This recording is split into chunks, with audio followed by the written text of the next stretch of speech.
way things are going, sometime in the next few weeks, Minneapolis will do something it's never done before. There's now appears to be little doubt that this will be the most murderous year in the city's history. Ironically, this comes at a time when New York, of all places, is seeing a decrease in the number of murders. But here in Minneapolis, another young man died on the streets today, the 58th murder victim of the year, and it's only July.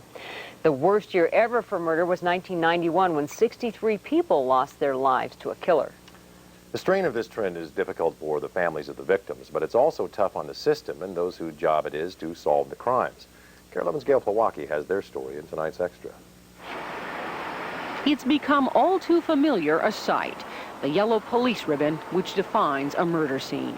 And with just over half the year gone, it seems certain it's something we'll be seeing a lot more of as Minneapolis heads for an all-time homicide record. You don't know when they're gonna shoot. While the public may be weary of the violence, of the nightly stories of shootings and stabbings, the trend is taking its toll on more than just the community's sense of security. Call the police and fire on domestic abuse. They make some 7,000 runs a year, responding to everything from broken bones to what is potentially the city's next murder. Every once in a while you get there and actually make a difference. Get them packaged up in the ambulance and get them to the hospital. Maybe you made a difference. But the increase in violence is straining the resources of Hennepin County paramedics. Twice a month now, a situation arises where there is no ambulance to respond to an emergency. The trend is taxing the emotional stamina of these professionals. You can't let it get to you too much, or this job will be awful difficult, because you never know what that next run is going to be. If it's going to be a shooting or just a real, in general, call that we have. But when the paramedics can't make a difference and someone becomes a statistic, the body begins its progress through the criminal system. The medical examiner, the first step in holding someone accountable for yet another violent death. They tend to be younger people. They tend to be gunshot wounds, handguns. The weapons seem to be in a kind of a 9mm, 38 caliber. The 48 caliber seems to be a bulk of them anyway.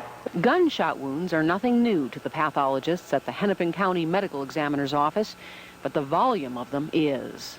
This has just kind of oversaturated us. Our dilemma all year long, and there just has never been a year like this in Hennepin County. I've got records going back to just after the turn of the century, and there's never been a year that's even approached this in terms of the volume of violent cases, volume of difficult cases that we've had. Autopsies of murder victims take considerably longer than natural causes cases. In addition, there's the time spent testifying in court. It doesn't seem like the gentleman we have may have committed suicide, but... And once again, there's the emotional price paid by everyone involved. We're feeling a little more pressure just because of the numbers, but with the homicides and trying to deal with families on that, that's the hardest. Most of the homicide victims are young. And to have to tell someone that their loved one was killed, it's very difficult. But the process goes on, taxing yet another part of the system. Dave Lindman is a ballistics expert with Minneapolis Police Department. He is one of only a handful of such experts in the state.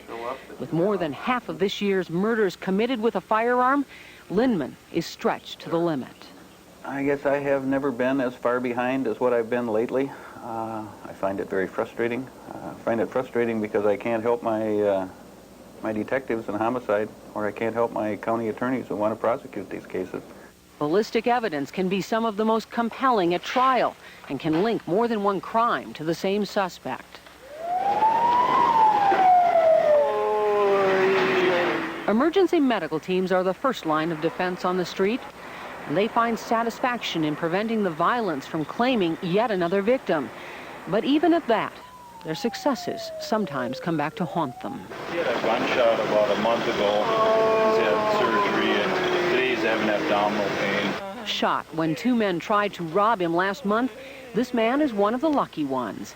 And yet he's likely to pay a price in pain for his survival for the rest of his life. Gail Plawacki, Kare 11 News, Minneapolis.